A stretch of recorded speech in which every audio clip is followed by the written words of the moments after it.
Hola, les doy la bienvenida a nuestra penúltima cápsula. Está basada en el capítulo 9, Discurso Público. Este lo pueden encontrar en su libro para preparar la PAES de competencia lectora. El discurso público será el último tipo de texto no literario que revisaremos. Este es una forma de comunicación que tiene como objetivo principal transmitir un mensaje a una audiencia específica. Este tipo de discurso es una herramienta esencial que se ocupa para transmitir pensamientos, convencer, motivar, incluso persuadir a la audiencia. Y se encuentra presente en diversos ámbitos, como la política, la educación, eventos sociales, etc. En este capítulo se explorará las características, los tipos y también veremos ejemplos prácticos y sus estrategias para responder preguntas asociadas a discurso público. Además, tendremos ejercicios a su disposición para que puedan practicar y prepararse para la PAES. Ahora veamos la definición de discurso público, que, como decíamos, es una exposición oral o escrita que se realiza frente a una audiencia. En este caso, los discursos públicos que revisaremos y que aparecen en la PAES son escritos. El discurso tiene un propósito definido que puede ser persuadir, informar, entretener. Y este tipo de comunicación se caracteriza por estar bien estructurada y adaptada a su audiencia. Las características principales son estas 4. Primero, la claridad del mensaje. Es importante el uso de un lenguaje comprensible y directo para la audiencia. No es lo mismo dar un discurso a una audiencia de médicos que un discurso a una audiencia de políticos. Ambas audiencias manejan distintos términos y distintos lenguajes. Por lo mismo, debe ser pensado en la audiencia. También la segunda característica principal es que tienen una estructura organizada.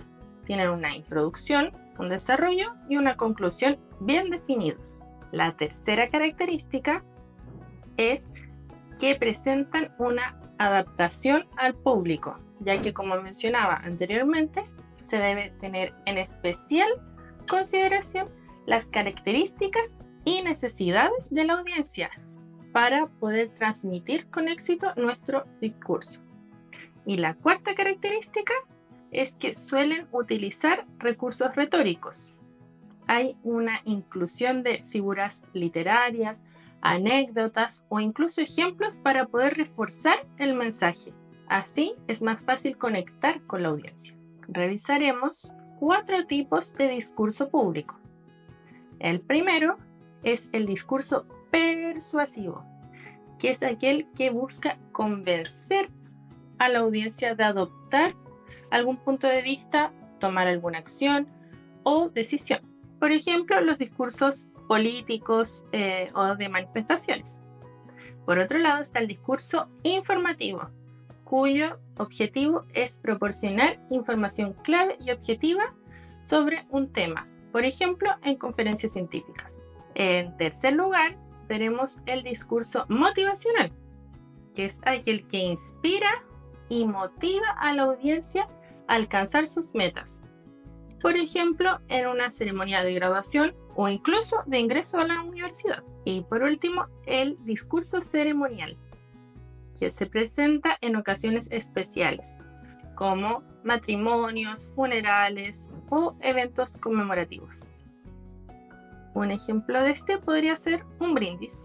El discurso público es una herramienta muy poderosa para conectar con las personas y transmitir mensajes significativos. Así, al dominar su estructura y estrategias para analizar, nos permite a nosotros como posibles oradores influir en nuestras audiencias, tanto en nuestros ámbitos futuros académicos o profesionales. Ahora veremos preguntas prácticas. Para esto ocuparemos el ejemplo número 1 en la página 189, 190 y 191. Este discurso corresponde a un discurso de recepción de un premio Nobel de literatura y fue utilizado por el DEMRE en la última PAES, la PAES regular de admisión 2025. Para leerlo, pueden pausar el video o ir directamente a las páginas señaladas en su libro. Veremos las preguntas asociadas. En el primer párrafo, ¿con qué propósito la emisora utiliza la expresión "toda imperfección resulta más fácil de aguantar si se sirve en pequeñas dosis"? A diferencia de lo que decíamos en una cápsula anterior, no están numerados los párrafos, pero es porque cuando nos preguntan por estos párrafos, son párrafos que son fáciles de ubicar.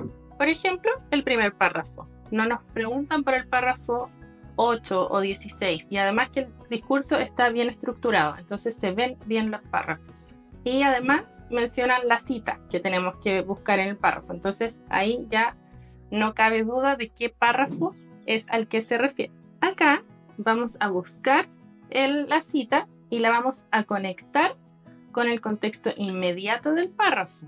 ¿Por qué? Porque el enunciado de la pregunta nos está preguntando por el párrafo, no por el texto en general. Entonces vemos palabras clave, por ejemplo, el "no va a ser demasiado largo".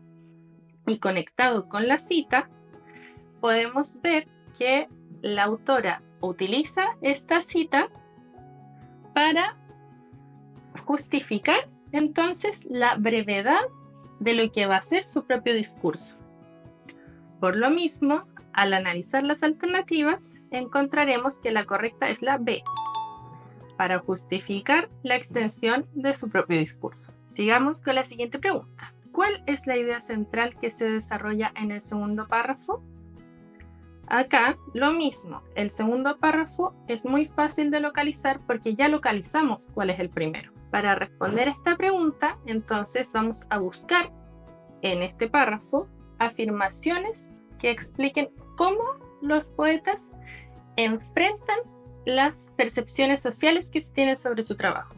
Palabras claves como difícil o virtudes escondidas nos dan a comprender la crítica que se está planteando por la autora, por lo que al revisar las alternativas, la respuesta correcta es la A. Los poetas reconocen con dificultad las virtudes de su quehacer.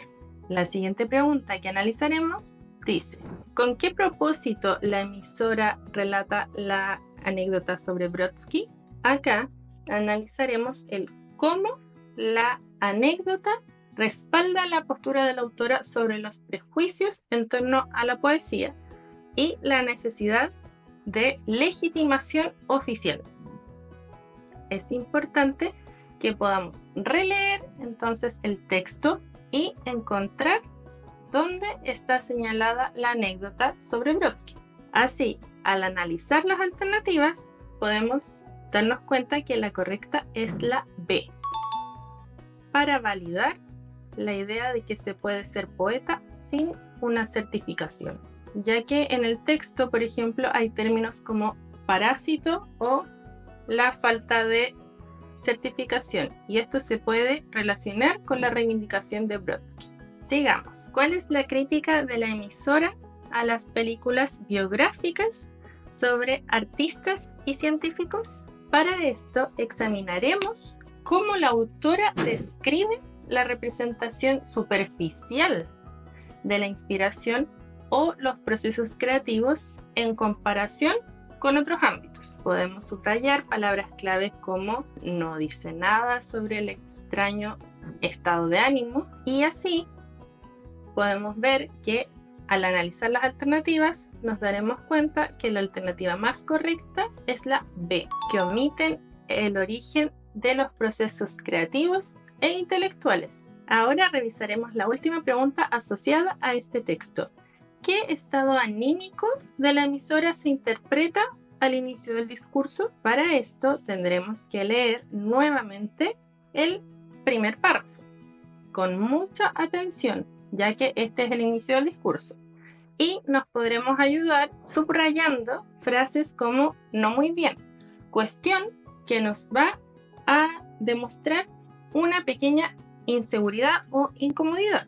Así, esta pregunta nos pide interpretar y al momento de entonces analizar las alternativas nos daremos cuenta que la más correcta es la letra D, incomodidad, porque plantea su falta de práctica frente al tema del discurso. Entonces, ahora que ya revisamos estas preguntas prácticas asociadas a un discurso público, ustedes pueden seguir revisando los otros ejemplos prácticos a su disposición y atreverse a practicar con los ejercicios que tienen a continuación.